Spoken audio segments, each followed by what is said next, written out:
सावकारीच्या जाळ्यातून अत्याचाराचा आरोप, अश्लील व्हिडिओद्वारे ब्लॅकमेल. कोल्हापूरमध्ये सावकारी पाशातून उघड झालेल्या धक्कादायक प्रकाराने खळबळ उडाली आहे. व्याजाने दिलेल्या पैशांच्या बदल्यात एका सावकाराने महिलेवर अत्याचार केल्याचा गंभीर आरोप आहे. एवढंच नाही तर पीडितेचे अश्लील व्हिडिओ काढून तिला ब्लॅकमेल करण्यात आल्याचं समोर आलेलं आहे. मुडशिंगी गावातील अमित सावंत या संशयिताविरोधात गुन्हा दाखल करण्यात आलेला असून तो सध्या पोलीस कोठडीत आहे. आर्थिक अडचणीत असलेल्या महिलेने 2 लाख रुपये उसने घेतले होते. हप्ते थकल्यानंतर आरोपीने तिचा गैरफायदा घेत वारंवार अत्याचार केल्याचा आरोप आहे.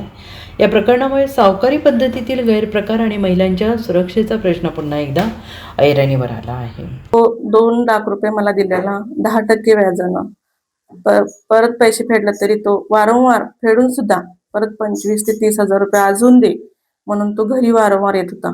मग ह्या विरोधात आम्ही पोलीस स्टेशनला कंप्लेंट दिली होती एकदा, पण त्यांनी काय आमची कारवाई घेतली नव्हती. त्याला समज देऊन त्यांनी सोडलेलं होतं, पण तो परत आहे तसंच तो परत मागं तसं पुढं करत होता. महिलांच्याकडून फक्त एक पैशाची लालूच देऊन त्याला त्यांच्याशी जवळकी साधायची होती, त्याच्यावर अत्याचार करायचा. त्या पैशांच्या नादामध्ये त्याचे व्हिडिओ तयार करून घेतो आणि त्या व्हिडिओचं त्यांना धमकी देऊन वारंवार त्यांच्यावर अत्याचार करून त्यांची व्हिडिओ व्हायरल करणार ही धमकी देऊन तो परत लेडीजांच्या जवळ जातो. ह्यामध्ये त्याची बायको आणि त्याचा मित्र हे दोघेही सामील आहेत. तर त्याला माझी तरी इच्छा आहे की अशा नराधमाला कमीत कमी फाशीची तर शिक्षा व्हायला पाहिजे. कारण परतून बाईला डोकं वरती उचलून चालायला यायला पाहिजे. बाईची किंमत काय आहे ते ह्याला आता कळायला पाहिजे. यातील जे काही पीडित महिला आहेत या गांधीनगर पोलीस स्टेशन हद्दीतील गडमुशिंग गावातील आहेत.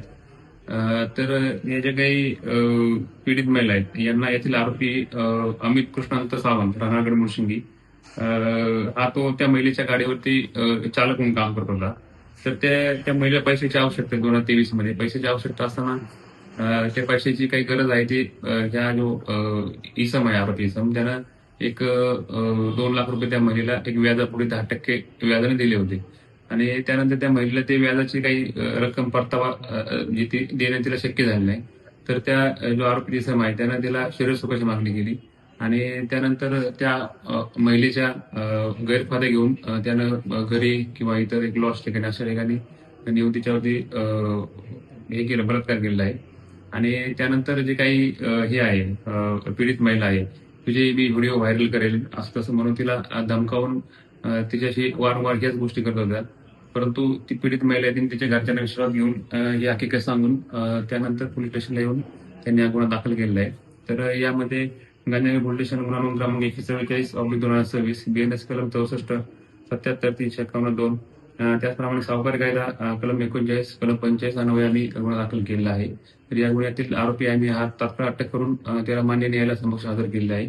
आरोपी सध्या पोलीस कस्टडीमध्ये असून याचा अधिक तपास चालू आहे. Bureau report SBN Marathi, Kolhapur.